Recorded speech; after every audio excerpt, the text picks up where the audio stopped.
Hello, welcome to QUT News. Hello. The NRL's decision to allow Melbourne fullback Billy Slater to play in the grand final has been met with some strong criticism. The definition of a shoulder charge now faces review. He's going down in history as a rugby league champion. But Billy Slater's final weeks wearing the purple and gold have been tarnished by controversy. After 3 hours of deliberation, last night the NRL judiciary voted not to suspend Slater after his hit on a Cronulla player in the preliminary. I'd just like to thank the judiciary members for a fair hearing. Slater made a passionate plea, arguing he had to make a split-second decision and contact was unavoidable. It was important for me tonight to get my point across and what my intentions were in this incident. But footy fanatics all over are questioning the outcome. The brother of league player James Ackerman, who was killed after a shoulder charge in 2015, has labelled the decision an insult. The sentiment is being echoed by some current players. Sit there scratching your head about, what actually are the rules around that and everything like that. For me personally, it was a shoulder charge. Storm fans, at least, will be happy their star player will take the field against the Roosters on Sunday. Gets the fairytale send-off. One of the best, or probably the best fullback our game has ever had. A great ornament for the game. The NRL is now set to re-examine the shoulder rule during the off-season. Kendall Bailey, QUT News. American President Donald Trump has been laughed at while lauding his own government on the world stage at the UN. Part of his speech attracted some apparent derision. Never far from controversy, this address would be no different. In less than 2 years, my administration has accomplished more than almost any administration in the history of our country. America's so true. Didn't expect that reaction, but that's okay. The laughter didn't deter Trump, as he went on to strongly condemn the Iranian government. Iran's leaders sow chaos, death, and destruction. We cannot allow the world's leading sponsor of terrorism to possess the planet's most dangerous weapons. Iran's leader was quick to condemn the speech. President Rouhani said Trump had what resembled a Nazi disposition, but insisted dialogue was the best course of action. Trump left the assembly in high spirits, saying he was meant to get laughter. I think it went very well. He now returns to the US to face the controversy surrounding his Supreme Court judge nominee, Brett Kavanaugh. Alex Brewster, QUT News. Australian entrepreneur Dick Smith has launched another scathing attack on supermarket giant Aldi. He's blamed the company for the failure of his own business. Dick Smith has announced the end of his Australian-made grocery group, blaming the low-cost supermarket Aldi for its demise. In a video posted on his website, Mr. Smith accuses the supermarket for being secretly un-Australian. Remember, Aldi hasn't come to Australia as a charity to help us. It's primarily about sucking wealth out of our country. Mr. Smith claims that unlike Aldi, he's tried to save and provide jobs for young Australians. They've worked out a way of sacking Australians or not putting them on in the first place, so more money can be made by the owners. Mr. Smith also argues that Aldi sources most of its produce from lower international producers instead of local farmers. They have no loyalty to Australia. For example, their peanut butter, it comes from South America, where farmers are paid subsistence wages, and once again we lose out. Clearly upset by Aldi's impact on the market, Mr. Smith has written to the owners, demanding to know their plans for Australia. The German supermarket has recently been voted the most trusted brand in Australia, beating Qantas and Bunnings. Aldi has rejected Smith's accusations. Isabel Lesna, QUT News. As petrol prices skyrocket, more than 40,000 Australians have indicated they'll boycott petrol stations next month. The one-day national fuel strike is being organised by a Bundaberg woman. It has come to a head. Consumers are apparently fed up with being ripped off at the petrol pump. I've got 5 kids, so there's a lot of shopping, so I would get a lot off it. Well, they're ridiculously high, mate. I can only afford to get half a tank in at the moment. Bundaberg local Sabrina Lamont has decided to take action, calling on Aussies to avoid filling up on the 26th of next month to protest rising fuel prices. She wants to continue the protest every month until prices drop. The average fuel price in Brisbane is this week $1.53 a litre, but you may have to drive a long way to find that. The consumer watchdog agrees prices are too high. So are consumers getting ripped off? You bet they are. The RACQ, however, isn't so sure about the idea of a one-day boycott. It believes motorists should simply shop around and not buy at stations with excessively high prices. Alex Brewster, QUT News. Police have charged a man with murder following a stabbing in Adelaide. Paramedics found the man with a wound to the stomach, but could not revive him. Police believe the victim and the man who was arrested were known to each other. They've set up a crime scene and are interviewing locals. Prime Minister Scott Morrison is reportedly backpedalling on his suggestion of an Indigenous Day after criticism from some Aboriginal groups. They want Australia Day scrapped and not a separate holiday, believing it celebrates a European invasion. The Prime Minister says he hasn't made any decision about an Indigenous Day, just that it should be discussed. His idea has reignited debate about the issue.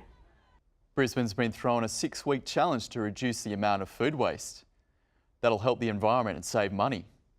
Each year, every household throws away around $4,000 of unused purchases. Around a quarter of all of the waste going into our red top bins is food waste, and that can really be reduced. All of that ends up in landfill. It's generating landfill and greenhouse gas, and it's costing ratepayers money. Council is funding the Love Food, Hate Waste campaign. It offers different tasks every week to show residents how to recycle and reuse. The Frizzell family found it confronting at first. Week 1, we had to do an audit on exactly what we do throw away. Week 2, using what's already in the pantry, has been surprising. Finding out all of the tins and things that we found right up the back, looking at what we have in our freezers. Council also offers free or low-cost workshops for composting, herb gardens and cooking. The 6-week challenge is a great opportunity to find out how everyday household decisions can have a huge impact on sustainability and your wallet. We've really started to think differently about how we shop. Details of the challenge and other tips and tools are on the council website. Missy Drage, QUT News. Queenslanders have rallied to the aid of struggling strawberry growers with an unusual charity event. For the first time, the Ekka's famous sundaes have been sold outside the RNA showgrounds. What do you get when you mix 1.5 tonnes of ice cream, half a tonne of strawberries and 150 volunteers? The answer, 15,000 strawberry sundaes. And they were sold in Brisbane today to raise money for farmers hit hard by the needle contamination scare. So thank you for coming down. We've got to get this notion out of people's head that they can do this. Thank you for coming down and getting ice cream and supporting all the farmers. The scare has cost growers millions of dollars. We're actually a very labour-intensive industry, so there has been a lot of workers who are out of jobs as well. Lord Mayor Graham Quirk served up some of the sundaes, with one radio station broadcasting live all day. Medical researchers helped as well, because normally they receive the money raised with sundae sales. Scientists and researchers who have benefited from the strawberries over 29 years are actually saying a big thank you today, and also encouraging the public to just get on with some positive stuff. Let's start buying those strawberries. Let's see what new recipes we can create. The famous Queensland concoction has been popular for decades. Normally, these strawberry sundaes are an Ekka treat, but they're proving just as popular today, with thousands turning up to support farmers. The Queensland government has set aside $1 million for strawberry farmers, but only 150,000 of that is going to them. The rest is being spent on publicity and safeguarding the supply chain. Dania Odgaard, QUT News. Looking again at our main story, Billy Slater cleared to play. And still to come, comedian Bill Cosby jailed.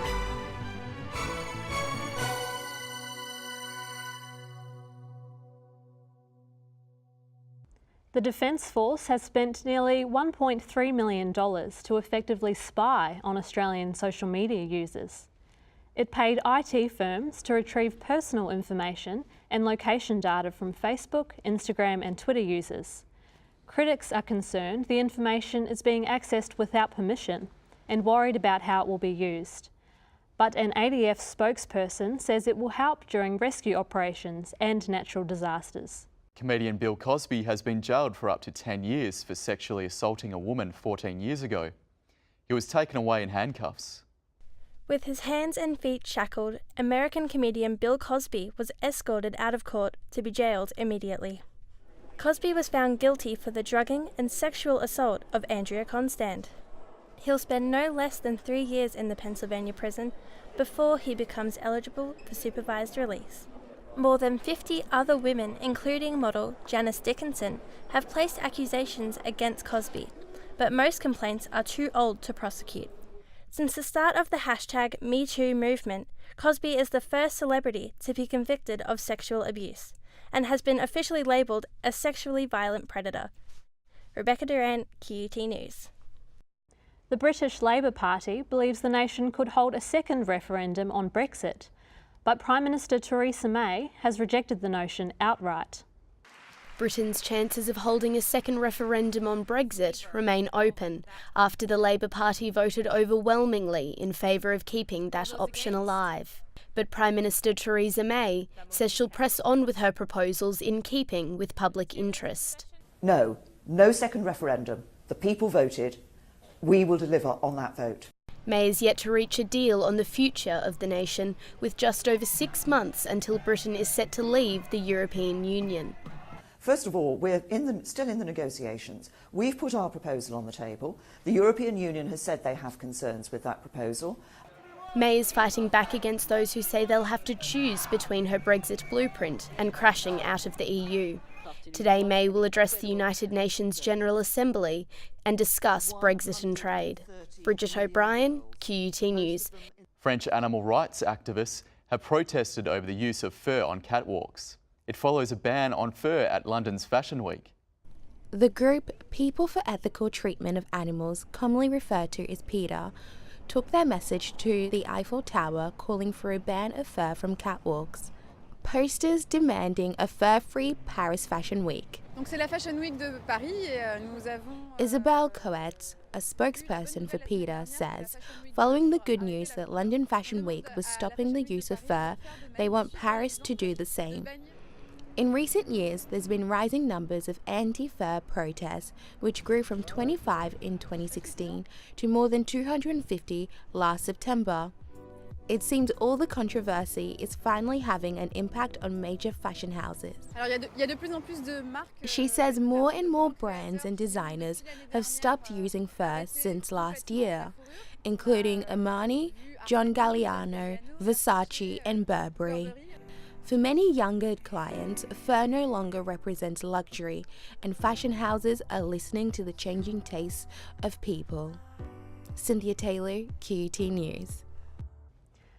A white whale has been spotted in the River Thames in London.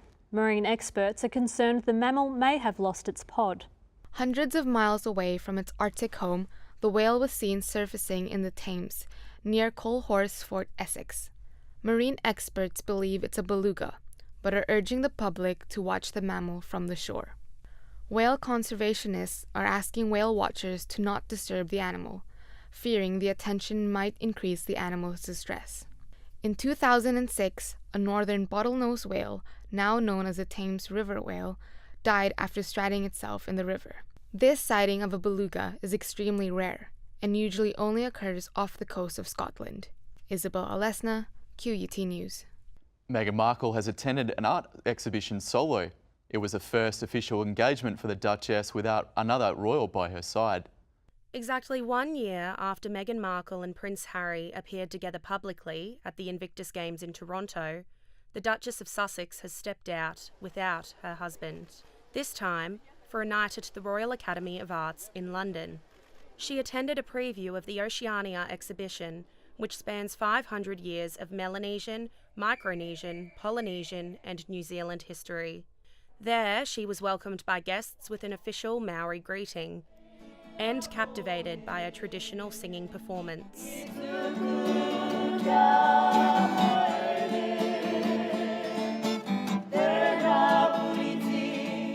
The exhibition marks 250 years since Captain Cook's voyage to the Pacific and features some 200 works on themes of voyaging, placemaking and encounter.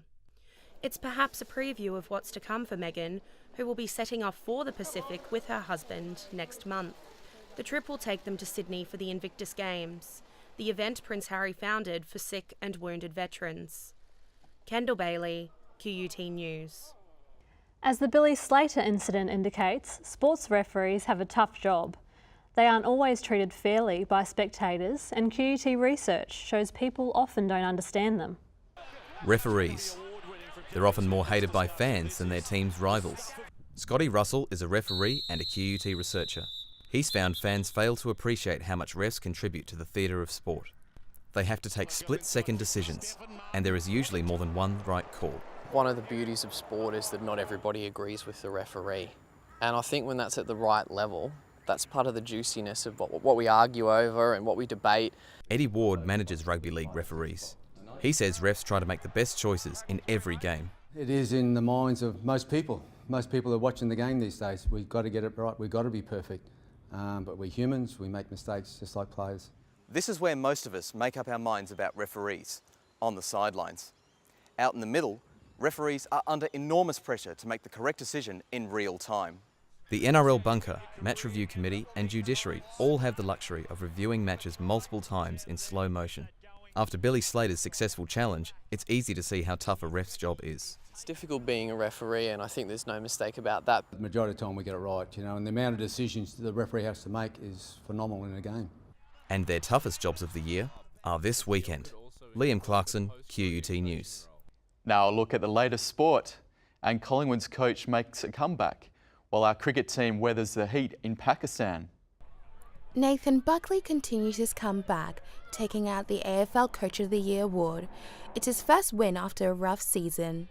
This time last year it was a completely different story, wasn't it? And I was sick of defending him, and I'm so proud of the bloke I think he's given us so much as players. This marks a turnaround for the Pies mentor, who received intense criticism in an internal review last year. In league, Roosters captain Boyd Cordner slammed the NRL's decision to clear Billy Slater. After that, I don't know what a shoulder charge is anymore.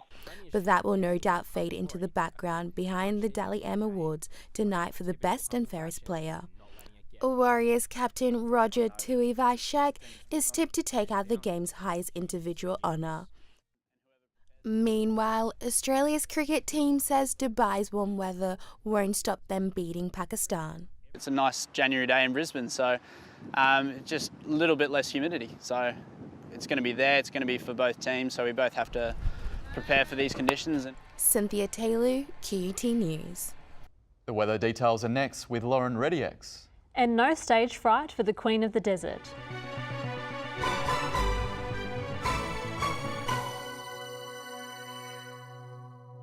Welcome back. It's been a lovely day here in Brisbane, but those fine conditions won't last long. We could have another band of showers later tonight, possible storms tomorrow, and more to come over the long weekend. Plenty of blue skies to start the day here in Brisbane, but tonight we're expecting a few showers to roll in from the west. Ipswich could see a bit of storm activity to end the day as well. Around the nation tomorrow, and there's a low developing off South Australia, which could bring a few showers to Adelaide. Showers are also expected in Hobart, whilst Canberra is bracing for another cold start to the day. Back now to the Sunshine State, we've got warm conditions all the way down the coast, with maximums of 29 in Townsville. And another scorcher out west, with Mount Isa expecting 34 degrees. Looking to the bay for Thursday, northerly winds to start the morning with seas below 1 metre. Sunrise at 5:33 and sunset at 5:45. Staying in the southeast, we've got a few showers expected on the Gold Coast. Similar conditions on the Sunshine Coast with tops of 25 degrees. Finally, back in Brisbane, there's a chance of some showers in the late morning, and keep an eye out for a possible thunderstorm developing in the afternoon. We will have a bit of respite on Friday, but more rain could be on the way on Saturday. Now it's back to the studio. Now, to take us out, what about a bit of a groove? Australia's most successful homegrown musical, Priscilla Queen of the Desert, is about to rock Brisbane for the very first time. Priscilla has more glitter than ever, with over 500 costumes, 200 headdresses and a non-stop parade of dance floor classics. And audiences love it. From those opening chords of I Love the Nightlife right through to the end when pandemonium breaks out, they just adore this show. And this particular run, this tour, I think has been the strongest reaction I've ever known. Priscilla tells a hilarious story of 3 friends who hop aboard a battered old bus bound for Alice Springs. Their epic journey of self-discovery, sassiness and acceptance has won international awards from Hollywood to Broadway, Europe and Asia. Priscilla is a show that's without doubt a feel-good one. There's such a great and unexpected heart to this story. It's more than the costumes and the songs. And this month, Simon Phillips' spectacular production, Priscilla Queen of the Desert, will have its very own premiere right here in the heart of Brisbane for its 10th anniversary celebrations. So strap yourselves in for a lavish high camp trip of a lifetime. Tickets are now on sale, so get in quick. Isla Stanich, QUT News. That brings you up to date with QUT News. Goodbye for now.